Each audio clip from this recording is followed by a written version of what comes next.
Ladies and gentlemen, Epi 200. Absolute bananas. Thank you all for coming along for this crazy ride. Can't believe it's been 200 episodes of the Crypto News Pod. I remember starting this back in Feb of 2020. Uno. Here we are. Jan 2023, 200 episodes later. Can't believe it. Thank you so much.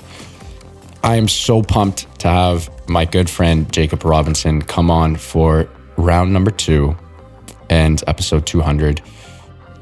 Jacob Robinson is the host of the Law of Code podcast, former director of operations at the DAO Research Collective, and an associate at the FinTech group of McCarthy Tétrault LLP. He is a crypto lawyer, not many of those kicking around. Pumped to have him on. My boy, Jacob Robinson, round 2. How you doing? Matt, I'm doing great, man. It's always a pleasure to talk to you. Thrilled to be part of episode 200. It's crazy to think that you've done 200 of these. I really admire the persistence and looking forward to another fun convo because I really enjoyed the first time. Thank you, man. Appreciate the kind words. It has been quite the journey, and my last rip with you was just so much fun, and it was weird hearing how much we have in common and knowing that like we probably walked by each other dozens of times in our lives and like never said what up. Yeah, definitely seen each other on Twitter, I'm sure, at some point. 100%. So last time you came on, it was end of summer sort of thing. That was before the FTX collapse. That was after the Luna collapse. A lot of craziness there. But let's start with your job. At the time, you were an incoming associate. You were being onboarded at one of the best law firms in Canada, McCarthy Tétrault. Now you are a legit crypto lawyer there, which is incredible. Congrats on that. And again, like how many crypto lawyers are there in Canada? Not a lot of them. You are one of them. That's so sick. Walk me through the day-to-day. Like what exactly does a crypto lawyer do? Thanks, man. And it's been a lot of fun so far. I'm lucky to work with a really impressive team at McCarthy's of experts not only in digital assets, but also in the legal side of it. And that's the point that I try to learn from them. So I work with regulatory lawyers and Laurie Stein, payment specialists and Anna Bador, and many other lawyers at the firm. So really for me, it's just trying to be a sponge and learn as much as I can. A lot of the day-to-day is working with exchanges and other intermediaries who want to offer products to Canadians. Whenever a exchange wants to move to Canada, there's a process through registration that they have to do. We have 13 regulators in Canada as opposed to the SEC, which is that one regulator in the US. So they would actually have to go through every province, or they can use the passport system to get sort of approval in Ontario.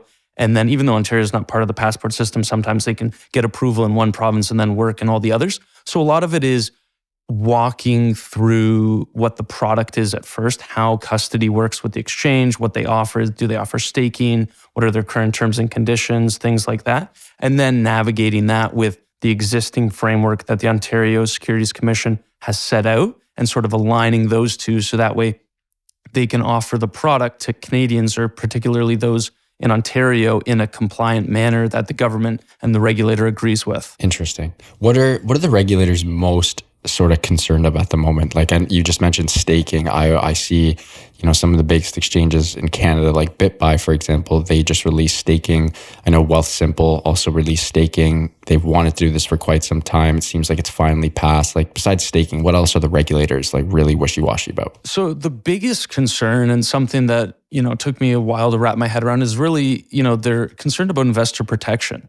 They're not concerned about investor maximization of return or making tons of money quickly, right? Clearly. Of course. That's why we have the 30K limit on some platforms where you can only buy up to 30,000 of non-specified crypto assets. So those that aren't Bitcoin, Litecoin, Bitcoin Cash, or Ethereum. And don't ask me why they did that. That was a crazy thing to see. But basically, they want to make sure that investors are going to be protected at the end of the day. And so that requires looking at the custody.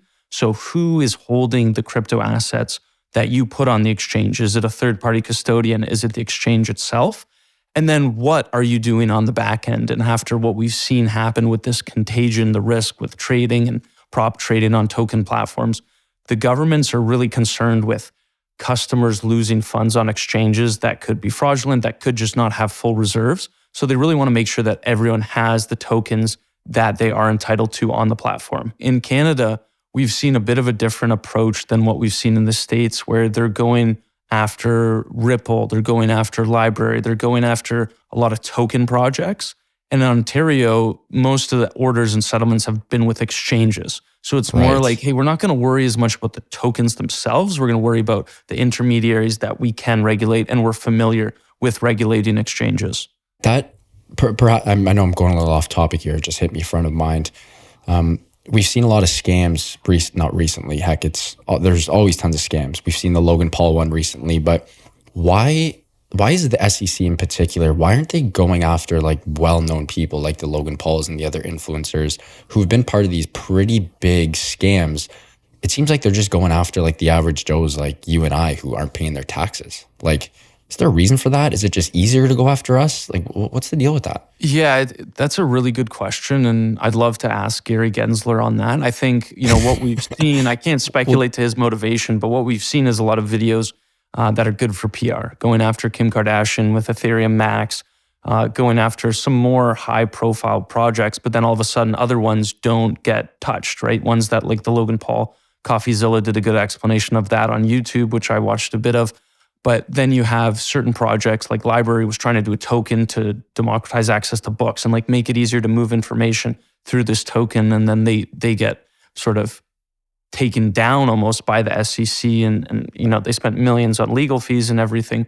So I think it's really unfortunate in that we're seeing regulation by enforcement. There's no guidance on here's what you can do, here's some disclosure measures that we've created so that you're on an equal playing field with investors. Because at the end of the day, that's their mandate. It's to protect investors, to foster capital formation and fair and efficient markets. And to me, like what I think the biggest opportunity in crypto is to create a disclosure platform. Like we need some way to put investors in crypto on the same playing field that investors in traditional assets are on. Because if you do that, well, then the government can say, well, even if it's a security, regardless, they're not on the same level of playing field when it comes to investors and you're getting insider sales and things like that. So I think, it's really unfortunate that we're seeing it progress that way. And I hope that that'll change. How do we level the playing field? I think it really through self-regulatory organizations. And so, a lot of the research that I've done recently is just going back, especially in Canada, is looking at how we developed our legal system, particularly when it comes to buying stocks and trades. And it was cool just to learn that stocks, even the word stock, came from the stalk of the tree, which was cut down and used to support the ship that was being built in the harbor, because that was where the first sort of investing, like we think of it in the modern sense, came from, where there were these voyages. It was colonialism, right? East India Trading Company wanted to raise money to produce these ships. So you would buy a stock, something that was used to hold up the boat while they were building it. And so obviously it progressed to something like digital assets like we see today. But to give you an idea, the one thing that I thought was really cool was that in the late 1800s and the early 1900s, companies didn't actually go through like regulatory frameworks for disclosure. They would just publish their information in newspapers. And I think with crypto, we could get back to something like that, where projects through their foundations can say, hey, here's our main team, here's what we're doing, here's how much tokens we hold. And then, hey, they're on an equal playing field, because that's the only reason all this securities talk is important. So if we can fix that without having to go through the government, I think it'll be a way better situation for everybody. That's such a cool story with the stocks. You literally just blew my mind there. I love a good like fun fact of the day. Like, I journal in the morning and it's like, what did I learn yesterday or, at night? And today I learned why stocks are called stocks. Bananas. Yeah. What a soundbite too. When did you learn that? I've been spending the past couple months just like learning the history of joint stock corporations, because to me, that's where DAOs sort of take the next step. Right. So I've been reading everything I can get my hands on, books, articles with that. And I found that, and same as you, I was like, oh shit, that's a really cool thing. Like I had never thought about where the word itself came from. Demi, I know you're a bit of a history buff. Walk me through some more like, history of securities in Canada. I'm sure you got a couple more golden nuggets for our lovely listeners out there. So yeah, it's a fascinating story. And I've got like 17 pages of notes on that. But basically, if you go back to the 12th century of France, and that's where there were these courtiers de change, and they managed and regulated the the debts of agriculture communities on behalf of banks. So you had these farming communities that would take out loans, and then the banks would help trade those loans, essentially. 13th century, you go to Venice, bankers had government securities. So government would issue funds to raise protection for armies and buildings and things. Not until like the 16th century did stock markets start to emerge, and that was when really colonialism happened. It's when they discovered the New World. Christopher Columbus went over, and now all of a sudden you needed this financing for a much bigger project that wasn't necessarily undertaken by the government. And that was the first time in history that had really happened. Before that, it was all government-run projects. So now you had these people who created fleets of ships. Like East India Trading Company would send hundreds of ships at a time, because you send one or two, ships back then weren't so good. So you'd have to raise all these funds, you'd buy the stocks, then you'd have these part owners. And so that's where trading started to come from, because people would invest in these ships. Hey, your buddy down the road just came back and he made like 100x his investment because a couple ships came back with silk and silver and gold, right? So then they were like, well, I want to buy some of these. And so they would sell their stock at the time, and then it would grow from there. So there weren't really many rules at the time. And obviously Canada didn't exist in the 1600s. But just looking quickly at Canada, the first joint stock company in Canada was actually, first exchange in Canada was incorporated in 1874. And, it quickly failed. There were about 15 securities listed at the time. There wasn't really any disclosure. And Canada, what I was actually shocked by, was led the way in disclosure. So in 1907, it was this new legal innovation. It was like, hey, we should tell stockholders the balance sheet, like 3 months before the date. We should tell them how much income and expenses we've had over that financial period. We should have it audited. And then we should also tell them just any other important information. And that was the first sort of modern disclosure system in the world. And so this was in a newspaper. This was in 1907. So this was mandated, but before that, companies were actually publishing this in the newspaper. So this was the first time it was mandated. Gotcha. That's such a cool story. You know the company name by any chance? So it's funny, most people think the first company in Canada was the Hudson's Bay Company. And that's what I always thought for the longest time. But actually, about 50 years before the Hudson Bay Company, there was the Company of New France, also known as the Company of 100 Associates. And they were a French trading company that was chartered to expand New France at the time by trading in furs. And it's cool just to think of the history of companies, because it was a privilege that was granted through a royal charter. So the government would say to you, hey, you'd come to me, you beg for a company, I'll give you a royal charter. So the Hudson Bay Company, they owned a third of what is modern day Canada. They had a monopoly there.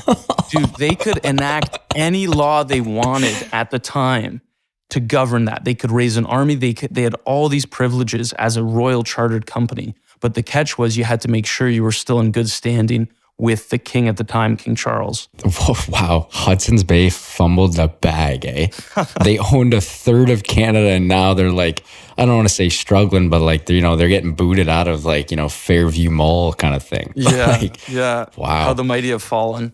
Oh, Hudson's Bay. That's such a cool story. Yeah, it's a cool company. They ended up transferring their land rights in the 1870s through, it was called the Deed of Surrender, back to the government, where the government said, hey, you can't own all our country. That's kind of crazy.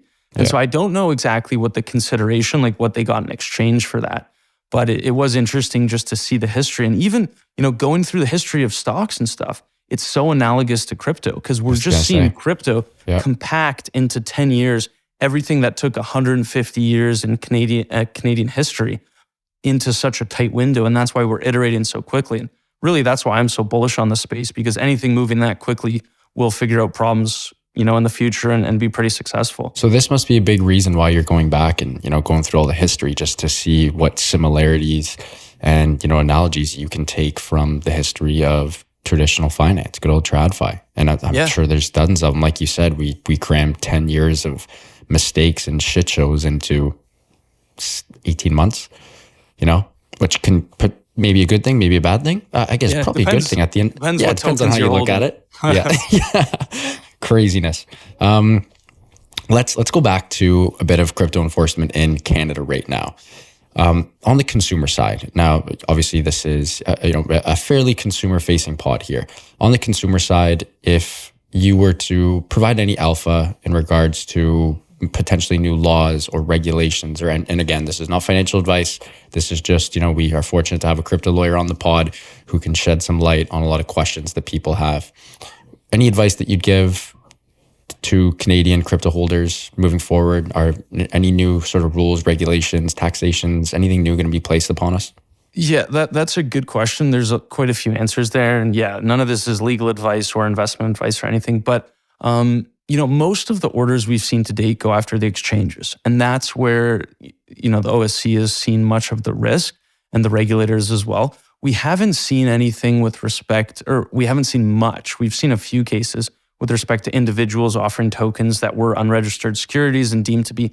Those typically involved fraud. So if you're going to commit fraud and issue a token that might be a security, maybe don't do that. And I obviously wouldn't recommend anyone issuing a token that could be considered a security, right. Which is a really broad thing. So the tough part is, what I'm seeing a lot of is people moving offshore. Like if you really wanted to issue a project that's pretty novel and sort of toes the line between the law and illegality, we've seen people move offshore. But for the average crypto investor and crypto participant, I think the most important thing is just to take a common sense approach. And that's been my biggest takeaway of the law so far, is just you take a common sense approach. And hey, if you've received an airdrop worth $50,000, if you think through that, that's income, right? Like you've made some financial benefit from this, and you should declare it. And because this is all on the blockchain, and maybe the Canadian government now doesn't have the tools to check every individual as quickly as they might in the future, I think it's worth being on side when it comes to the legal side,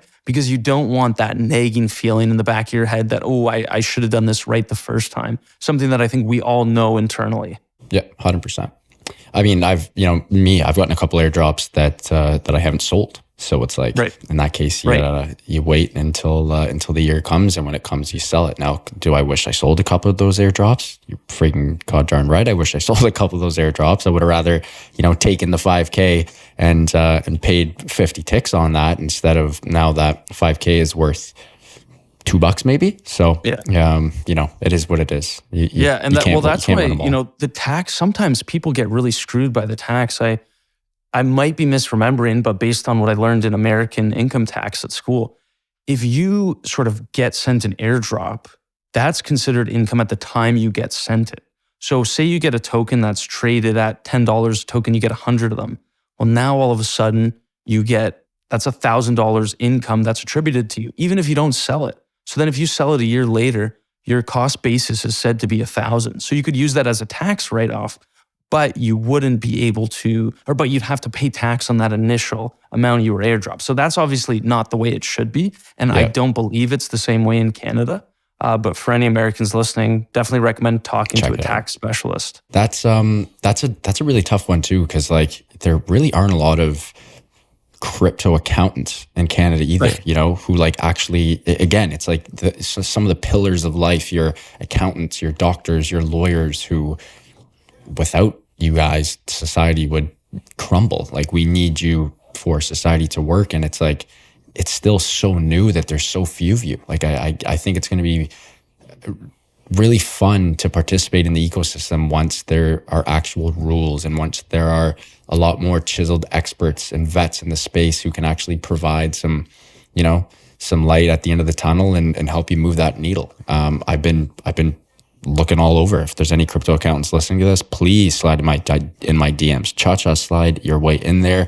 You will make my day. I would absolutely love that. But it is a problem. You know what I mean, man? Oh, it's a huge problem. And it's I think a problem that's typical for an emerging industry. Like, I'm sure there weren't many automobile lawyers or train lawyers or infrastructure lawyers at some point, just like there weren't internet lawyers. And then we saw them.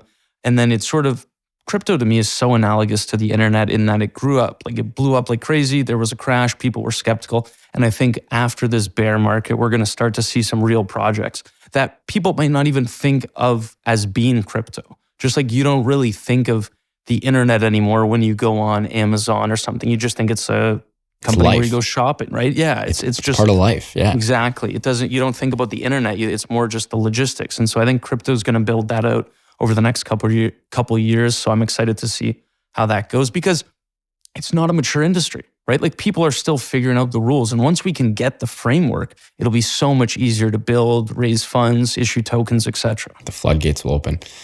Folks, got to take a quick break. Give a huge shout out to our sponsor of the show, that is Prime XBT. We love the team at Prime XBT. They've been longtime friends of Crypto News, as they offer a robust trading system for both beginners and professional traders. It doesn't matter if you're a rookie or a vet. You can easily design and customize your layouts and widgets to best fit your trading style.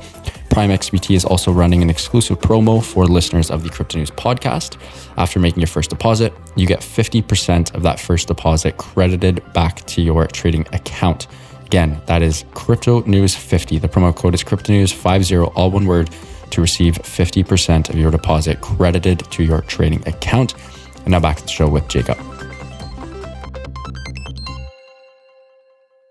On the personal side, not crypto law, what areas of crypto are getting you going at the moment? And back when we chatted last, I know you had a couple really good takes, and you were right about a lot of them. With it was mostly focused on the legislations and the exchanges, and a couple months later, we all know what happened. So you called it. Any crypto hot takes you got first, potentially? Any more dominoes that might fall? I hope not, man. I don't know how much more I can take, but it's, I think that what really gets me excited is the accessibility that crypto brings, whether it's for the average person to invest in something like bonds. Like I've tried to buy bonds, and it's so complicated. You have to go through, you have to sort of ask around and figure, you can't just buy it directly from the government. So I think something like bonds or financial instruments where there's no reason it can't be tokenized, stuff like that'll be thing. But really, man, like what gets me going is the disclosure side of crypto, because I think it's the biggest opportunity that nobody's capitalized on. And, I'm trying to work on things here and there that I can do to help that. But it's like, there's no reason that you and I, for your podcast or my podcast, can't say, hey, I'm starting a podcast. If anyone wants to invest in me, here's how much I'm selling tokens for. You can own part of the podcast through this token offering. And now, hey, maybe you're not raising millions, maybe you raise 10 grand or something that can get you all the equipment you need, can give you opportunity to hire some people to grow. And I think we live in such an unfair system now where to do that legally, you would have to spend tens of thousands, hundreds of thousands on lawyers. You could only invest or only solicit funds from accredited investors. So people who hit certain financial thresholds that completely skews the market in keeping wealthier people wealthy. And there's nothing wrong with wealthy people maintaining their wealth. But I think when you have unequal opportunity, that's where I'm kind of like, well, is that really fair? Like, should someone be able to invest in something that I can't just because they've been living for longer than me and they have a higher net worth? I don't think so. And that, that would have crushed Bitcoin if that was in place at the time and they had recognized Bitcoin as some investment contract or security. And so I think the future is going to be quick raising. Everyone will have their own company. Like, you'll have a niche for everything, and token offerings will allow people to do that in a way that's not possible anymore. Like Mr. Beast, for example, if someone saw him make 200 videos or something before he popped off, and it was like, hey, this guy's sick. I really like this guy. Now he has a token. I'm going to give him, $100 or something. Now, you can just invest in things you believe in rather than these companies who people aren't reading balance sheets. People aren't reading financial statements. They're published on CEDAR or Edgar in the States, which I don't know if you've ever been to the site, but it's horrific. It's like going in a time machine back to the 1990s. CEDAR is absurd. It is literally how they not fix the UX. Like, it is just, oh my goodness. You're right. It's 1990 shit. I don't get it. And for those at home, CEDAR, it's SEDAR. It is literally where every single Canadian publicly traded company has to house all of their documents. You want to learn anything about a company, it's all public, it's all there. You're not going to have fun using it, but it's all on CEDAR. It's crazy. Yeah. The other thing that gets me going, and it's just a sort of a caveat to what you said, is the tokenization of everything. Like, I love your example about Mr. Beast, because that's, again, who wouldn't have wanted to invest in Mr. Beast a couple of years ago when he was just about to pop off. But I think it'll also be a lot of fun to, go to the grocery store and spend my now $100, which used to be $50 on groceries, get a couple steaks, maybe some veggies, maybe some salmon, a little bit of chicken thighs, and use a currency or even use a stock, right? I'd love to pay with $100 of a Tesla share, which is almost, I guess, one full Tesla share now, instead of paying with cash all the time. That'll be fun. And a segue into this is CBDCs, central bank digital currencies. Australia, 2-3 days ago, I want to say 2 days ago perhaps, just said they're coming out with a stable coin. It makes so much sense, but again, it's scary because then every move is being tracked. What's your take on those good old CBDCs? Scares the shit out of me, Matt. It really scares me because humans are fundamentally flawed in that we're all going to make mistakes at some point in our lives or others. And when you give small groups of people too much power, those mistakes can impact everyone. And we've seen that happen with world wars, with communism, with anything throughout genocides. Everything throughout history really has been sparked by small groups of people having too much power. And if you have a central bank digital currency where, it would be fine if it ran by itself, right? If there was no one who could turn off funds if you're doing something that they don't agree with, if you voted for the other political party, if you donated to a cause that they didn't deem to be favorable to them. So it depends on how they're built, I guess, to use a legal term. If it's built with complete privacy, anonymity, something like cash, I'm all for that because it'll make it more efficient. There's zero chance. There's zero chance. Why would they? Right. If your feet were in their shoes, would you? No. You know what I mean? Well, and it's not only that, but they also want to be in charge of the money supply because you want to be able to print, you want to have an inflationary currency. I think there is some benefit to having an inflationary currency. The problem is when they go above and beyond and print $2 trillion in a matter of years where, they're doing treasury buybacks. And whenever you just put too much money in the system in too short a time, it's a big problem. And so governments won't give up control over the currency. That's, a no-brainer. But I think the good thing is that something like Bitcoin and other tokens have come around to make it a competition. There's no longer a monopoly over currency. If I really don't trust what the Venezuelan government's going to do, and I live there, now I can hopefully buy some Bitcoin. It's very true. On that note, the question I get asked all the time when people find out that I do dabble in the crypto space is, they'll be like, so why do you believe in crypto? When I give them my points, just like, one that you just said, well, what if I lived in Venezuela or Argentina and my currency went kaput? Again, you and I can go on for days. You and I are, we're bullish on the space. But they often ask, well, what if they flip the switch? And obviously you can't flip the switch. For Bitcoin to run, all you need is internet. And if the internet shut off, that's not even World War III, doomsday, we're done, great knowing you, love you, buddy, smell you later.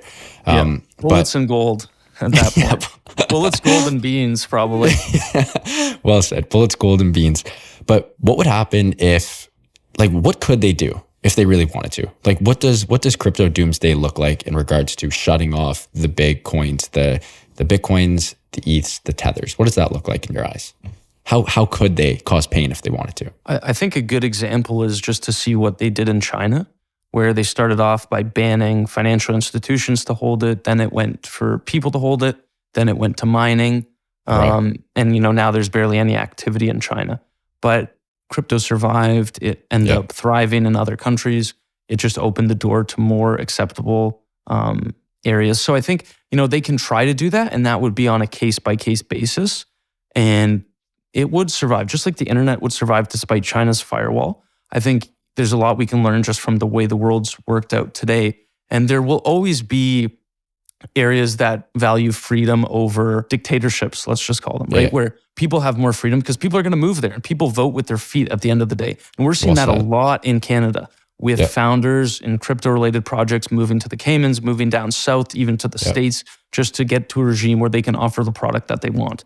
And I think as long as people can vote with their feet, that will continue to happen and freedom will prosper. The danger will be, and we saw this in the 90s when Clinton created the exit tax in the States, is where they make it harder for people to leave the country, leave their current residency. Because, think about that, how crazy it is. You can't leave the US without paying all tax, sort of realizing capital gains on everything you own. And so I think governments are going to start to be, the ones that are more, want to control their citizens and stuff. That's my danger. That's my worry, is where they start to make it harder for people to leave. And when that happens, then you end up like they had in communism in the 80s and 90s, where people trying to leave, and it gets pretty dangerous there. So hopefully we don't get back to that point. But I think as long as people can vote with their feet, something like crypto will survive, especially things like Bitcoin, where you can reach a certain critical mass to remain sort of immune to attacks by governments. Yeah, I'd love for that not to happen. How far out do you think we are from going to the store and paying for something in Bitcoin, or instead of, me sending you an e-transfer for dinner or whatever the case may be, where it's just a quick, I tap your phone kind of thing? How far out do you think we are? I don't think we're far at all, because like we kind of already do it. Like I never bring cash with me anywhere. When I go to the office, I bring my phone, which has like my Presto card, which probably should be on my phone at this point anyways, and my ID and all those things, and my Visa. So those should all be on my phone, and my Visa is, right? So I think it'll just turn into a world of smartphones. The sad thing will be like the people who don't have smartphones, like homeless people, how will they survive? It'll be handouts of food and things like that where you won't have cash and change. But I think like going forward, to me, it should only be a couple of years, because I pay with my Visa, I tap. It doesn't matter to me whether I'm paying from Visa, my credit, my debit, or crypto. And if I happen to have a lot of crypto and they accept crypto, and I think the on-ramps will be much easier. Like I've already seen with law firms, what some do is they accept crypto, you send them the crypto, it automatically gets exchanged for fiat at the time it's sent. And so now all of a sudden, they're not really taking any risk. It just gives the purchaser of the client of the services more ways to pay. I love this, man, Jacob. Yeah.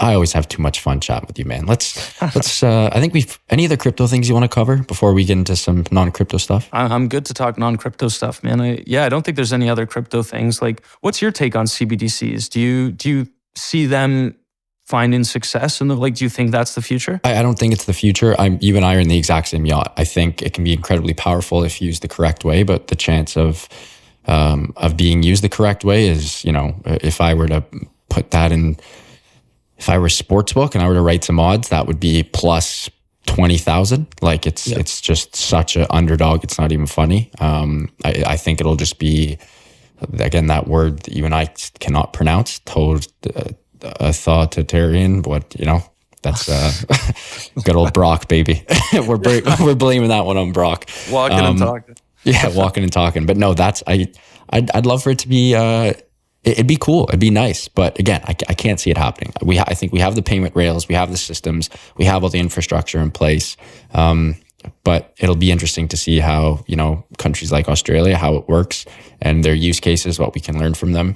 I'm not surprised that they're starting. That's a pretty, controlled country nowadays.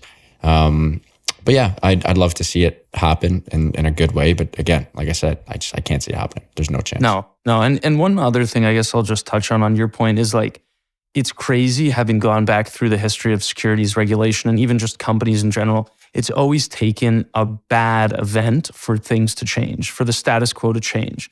And in my opinion, the most likely culprit there, if we're thinking about, the change from the sort of central bank system that we have, even just the banking infrastructure in Canada, where there's the big banks and then everybody else, could come by way of a commercial real estate, something where people don't want to go back to the offices, the mortgages don't get renewed, or the mortgages can't get paid back, and then you see cascading effects.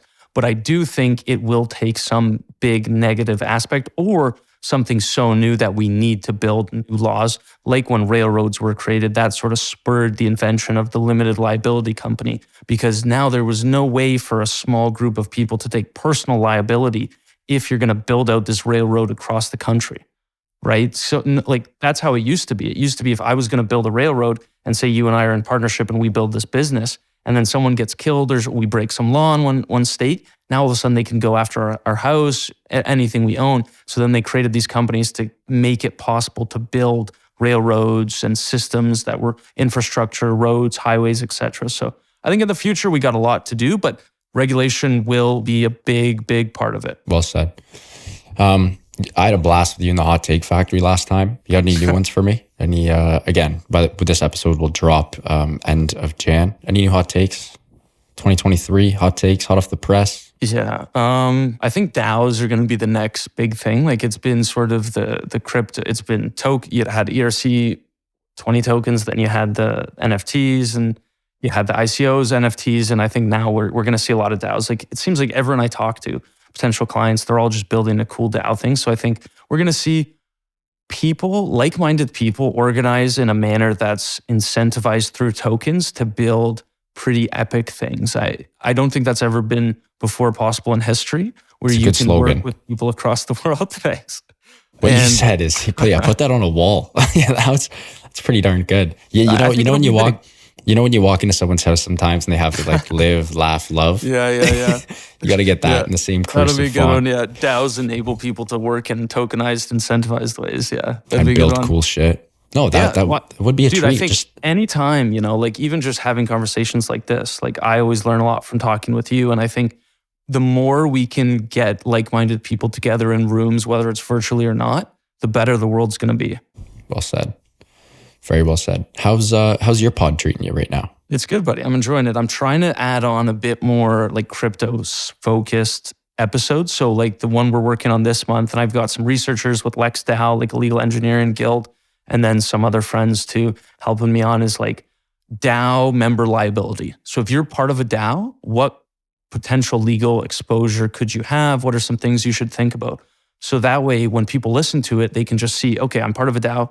What potential issues could I run into? So it's been fun in that extent, bringing some sponsors on too. I know you've had them for a while, but I'm just catching up to that. So that'll be nice as well. It's the podcast thing is so interesting because it's like I have friends all the time. They're like, oh, Matt, how do I start a podcast? And like, it's daunting, but it's so easy, like it's really, you and I are using Riverside right now. We each got our mics. Obviously you're at home. I'm abroad right now, so I don't have my good setup, but like spend a couple $100 on a mic. You don't even really need an audio mixer.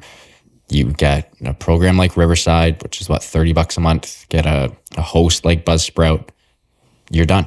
You know what I mean? Like, yeah, the editing, it could be a little difficult, but you can outsource that. Get someone on Fiverr. I have an incredible editor. Shout out Eustace. But it's like, and this is another segue that I think, perhaps not a hot take because it's already happening, but I feel like every person will almost become a media company, just like how people are so infatuated and in love with the Mr. Beast and the Logan Pauls and the Kylie Jenners, where it's like, I go on Twitter for all of my news. I legit cannot remember the last time I watched CNN or Fox or CNBC or even BNN or anything. I get it all on Twitter from singular people or corporate accounts. It's like, we are all our own news outlets, and mainstream media is tripping balls because they're starting to realize that. Like I feel like the only thing that people watch on TV now is like sports and shows, and even shows. It's like now the shows are just going straight to the platforms like Netflix or the Hulus or the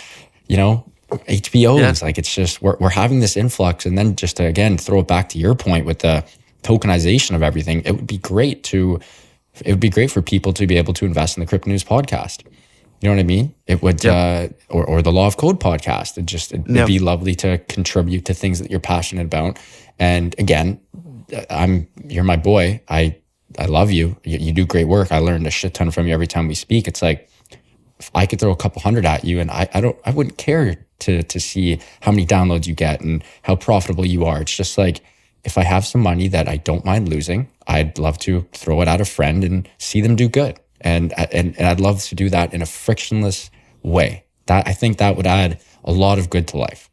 Yeah, man, 100%. And your point about individual creators taking over the world is a good one. And that sort of ties in with what and I'm glad you sort of brought that connection together, because I've been thinking about that a lot. It's like, why do I prefer listening or reading tweets from, say, you, like from Matt, versus reading the Globe and Mail or something? And it's because individuals have accountability. Like if you start saying a bunch of shit that's not true, people aren't going to listen to you anymore.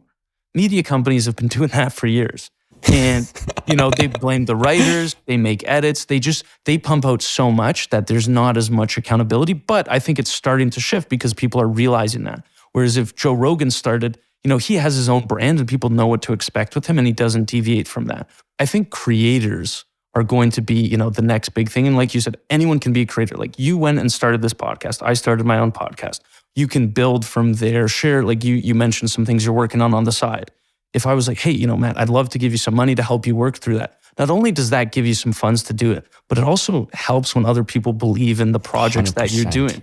Yes. It would just be such a net positive for everybody. And, maybe it would lead to some lawsuits and things because projects don't always work out and it's a lot harder to build things than most people realize, like as I'm sure you've experienced. So I think, the future is exciting, but it's going to be a future of individuals. There's going to be the best in the world at every particular category there is. And tokens, I think, are going to be a big part of that. Let the shiners shine. We'll wrap up with some football because we are getting tight for time here. Again, by the time this episode airs, it'll be Jan 30. We are currently, what do we have, 8 teams left? Yep. 8 teams left. Who do you got? Bengals, baby. Bengals. I've been a Bengal fan since I was 12 years old, and it's been a rough couple of years, but we got the experience we needed last year. I feel like you're a Buffalo guy. I don't know why. I just get that sense. Dolphins fan. Dolphins. Are you? Oh, yeah. Man. Oh, man. That was tough when Tua went down again this year. So you think you're going to take out Buff, then you're going to take out KC, and then you're going to probably take out... Honestly, I think whoever wins San Fran Dallas is fair going to the bowl. Fair. But yeah, no, I think that's a really good take. I think San Fran's, one of those teams where it's like if Brock Purdy, could live up to it, then they will. And he's done that so far. There's no reason to think otherwise. They've got such a good offense, great defense too. But the thing with the Bengals is like, we've got a tough road, but if we can get through the Bills, I think KC's easier. Like then KC's tough. And then it's almost like the Super Bowl shouldn't be too hard. But we just got to get to the Super Bowl this time because we did it last year, right? We beat the Chiefs. We were down 2 TDs. I don't know. It's Joey hard for B. me to. Yeah, the Gat man. Bet against Joey franchise. He's I love his dance. When he does the cut the gat, cut the gat, cut the gat. He's the best. He's I think he is the hottest commodity in I haven't seen in North America. I think he's the most sought after professional athlete. Like girls are losing their shit over him. Oh yeah. And again, good looking lad.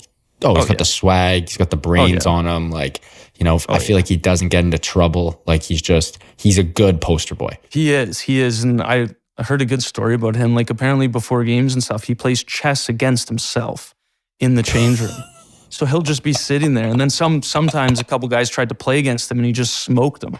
So he's got the brains, he's got the brawn, he's got the looks. He's the total package. I love Joey B. Yeah. Imagine a day in the life of Joey B. I can't, man. I can't. What a treat. Jacob, always so much fun. Truly honored to have you on for Epi 200, big 200, 2 honeys. I love that. Thank you so much, man. Before you go, can you please let our listeners know where they can find you and all of your endeavors online and on socials? Thanks, buddy. And great work. Good on you. 200 episodes is not easy to do. And I think a lot of people...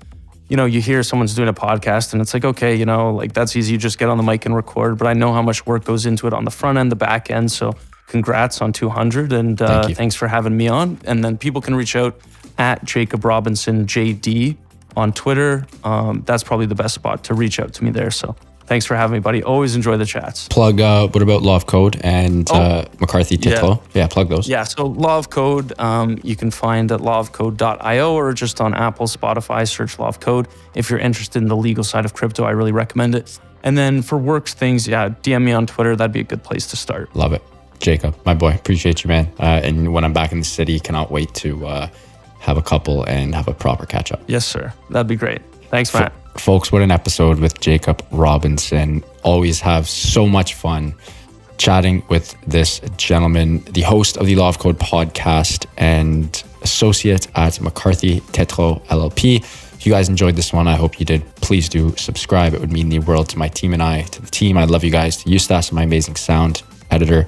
You are the GOAT. Appreciate you. Could not do this without you. 200 epis. Wow. And to the listeners, guys, 200 big ones. Absolutely incredible. Love you all. Thank you so much. Keep on growing those bags and keep on staying healthy, wealthy, and happy. Bye for now, and we'll talk soon.